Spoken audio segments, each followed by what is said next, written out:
قل يا عبادي الذين أسرفوا على أنفسهم لا تقنطوا من رحمة الله إن الله يغفر الذنوب جميعا ያለ የመጣው ተስፋ ቆርጦ እንዳይሄድ አይደለም እንዴ? እኛ የለም እንግዲህ ተስፋ ቆርጠናል።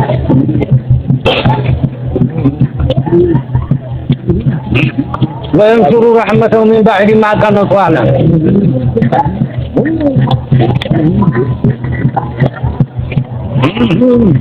ودعاء هنا ማንም ሰው ተስፋ መቁረጥ የለበትም።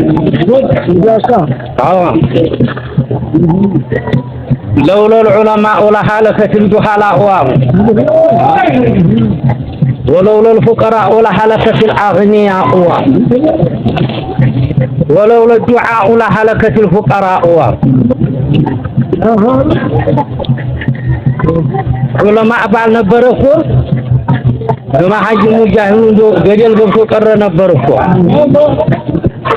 የሀባል ነበር ደግሞ ሀብታም ምን ይበቃው ነበር አሉ የዲሃ ሀብቱ የሀብታም ሀብቱ ዲሃ ነው በዲሃ ነው የተከማቸው የሀብታሙ ሀብት በሱ አይደለም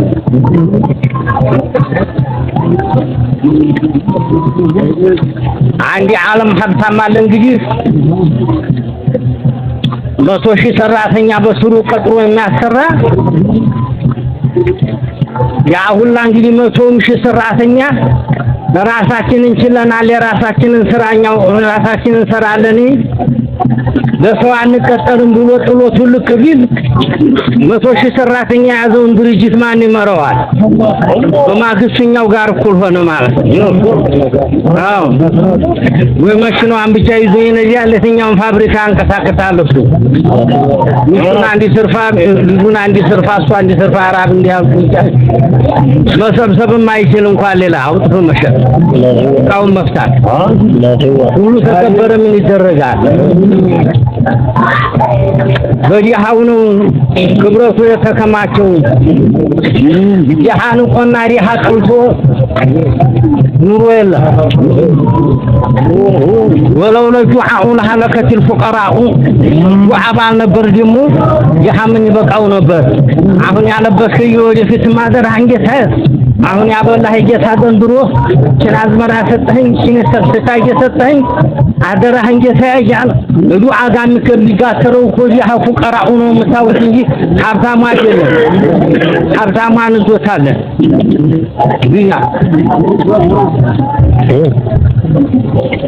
በዒናው ስለያቸው አላየሁም እንዴ አስዋልቱ ላይ ድንጋው ላይ ይዛ በጥሞ ተኝቶ ከቆሻሻ ውስጥ ያለው ያመለጠች ሙዝና ምናምን ሲያወጣያችን በልቶ አያመው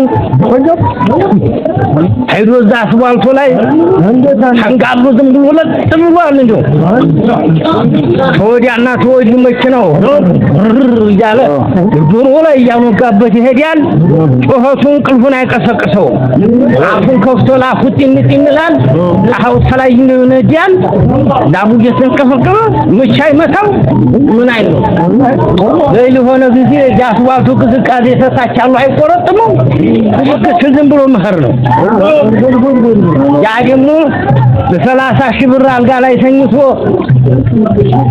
የጀነት ሱረብዒን መሰለች መግቢቱን አጥፎ ተመጣጣኝ ምግቡን በልቶ ሻወር ወስዶ ተጣጥቦ እንቅልፍ አልወስደኛል እያለ እንቅልፍ ከኔን ይወስዳል ተዛች ይገላብ ይላል ያኛው ደግሞ እዛ ላይ ሆኖ ብሎ እንደው እንቅልፉን እንደለጠለጣል ወዛሊከ لكون العنايه من الله عناية ታባፈነና ከገንዘብ عناية ያለማ ታባሁ ሆነ ወአጋራ ታዲያ ምረብ የተያዘው ያ ያጣው ነው ይኸው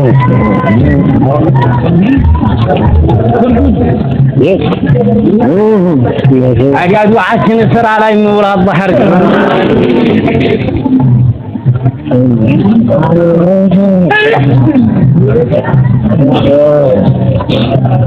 ዱዓ አድራጊ ያለው ሰው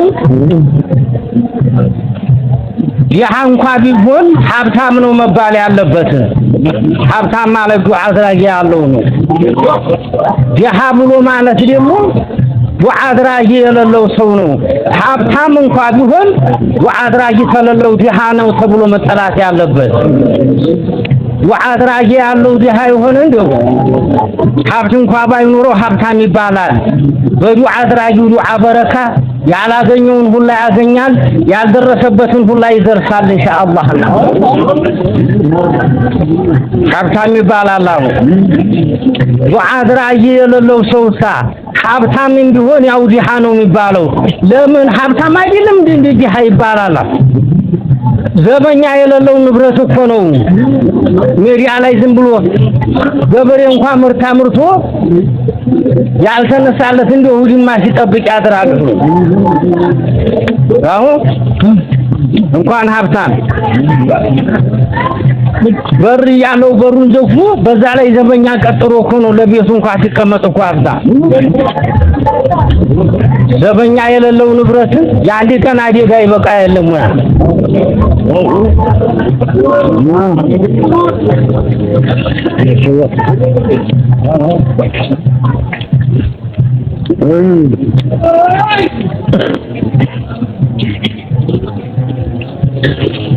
አንድ ሰው ነበሩ እኔን ዱንያ ላይ የሚጠላኝ የለም አሉ። ሁለት ነገሮች ብቻ ናቸው የሚጠሉኝ አሉ። ምንድን አሏቸው? ሽምግልናና ለቃልቻ ዱዓ ብቻ ነው የሚጠናኝ አሉ።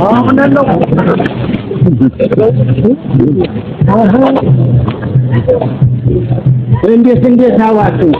ለሽምግልና ቢፈርዱላትም ለቅሶ ነው ይላጋባልሽ።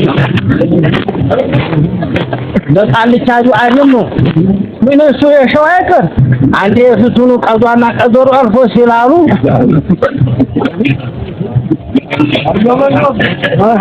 يدعو الله مجمعين الإجابة عنه تتوت وعلى دعاء تمسرته قضاءنا قدروا لأقلابت نونجي نصوية شاو ما قلت تعالى وجيئوني من يارجال ومن متى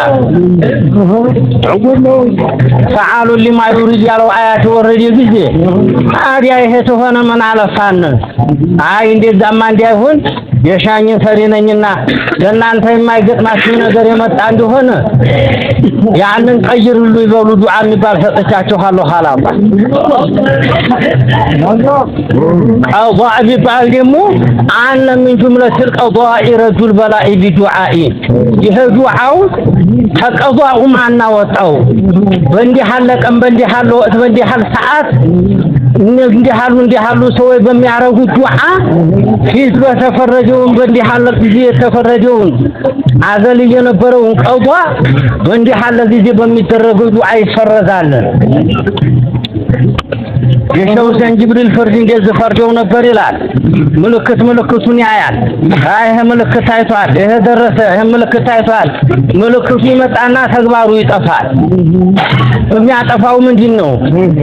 እነዛም አይተው ተናግረዋል። ወቅት ላይ ያለው ደግሞ ቀየረዋ። አይስማማኝ እኔ ገልብጣለ። አዎ ዱዓው አይጠቅመንም ታለ ሶላቱም አይጠቅመው፣ ጾሙም አይጠቅመው፣ ሐጁም አይጠቅመው። የሶላት ሐቂቃ የጾም ሐቂቃው ምንድነው? ወዲ ሐቂቃው ስንሄድ እኮ ያው ዱዓ ነው። ምንድነው ዱዓ? ከጀሃነም ጠብቀን ጀነትን ስጠን ነው፣ ሌላ ትርጉም የለውም። ነው